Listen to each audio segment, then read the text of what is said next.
പ്രണയം ഉണ്ടാവുക എന്നൊക്കെ പറയുന്നത് നല്ല കാര്യമാണല്ലോ, വളരെ പോസിറ്റീവ് ആയിട്ടുള്ള കാര്യമാണ്. എല്ലാ പെണ്ണുങ്ങളെയും കൊതിപ്പിച്ചിട്ട് ഞാൻ കടന്നു കളയും. ഒരു ഫാബ്രിക്കേറ്റഡ് സ്റ്റോറീസിനും ഒരു AI വോയിസ് ഇമിറ്റേറ്റിംഗിനും ബ്രില്യൻ എഡിറ്റിംഗിനും ഒന്നും എന്നെയോ എന്റെ കരിയറിനെ നശിപ്പിക്കാൻ കഴിയില്ല. KSRTC ബസ്സിൽ യുവതിക്ക് നേരെ ലൈംഗിക അതിക്രമം നടത്തിയ കേസിൽ സവാദ് വീണ്ടും അറസ്റ്റിൽ. എവിടെയായിരുന്നു? കുറെ കാലമല്ലോ കണ്ടിട്ട്. എന്താ സുഖം തന്നെയല്ലേ?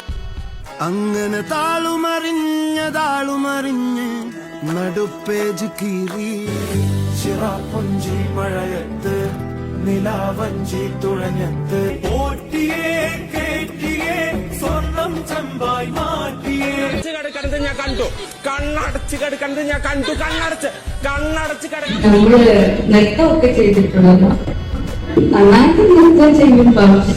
ഇടേ വേണ്ട, പിന്നെ കൂടെ 2 മുട്ട പപ്സും. ഈ കേസിലെ ക്രിമിനൽ ഗൂഢാലോചന ഉണ്ട്. തമ്പി കീഴിലിറങ്ങ്, തമ്പി കീഴിലിറങ്ങപ്പാ പ്ലീസ്. Okay, thank you, കീഴിലിറങ്ങി.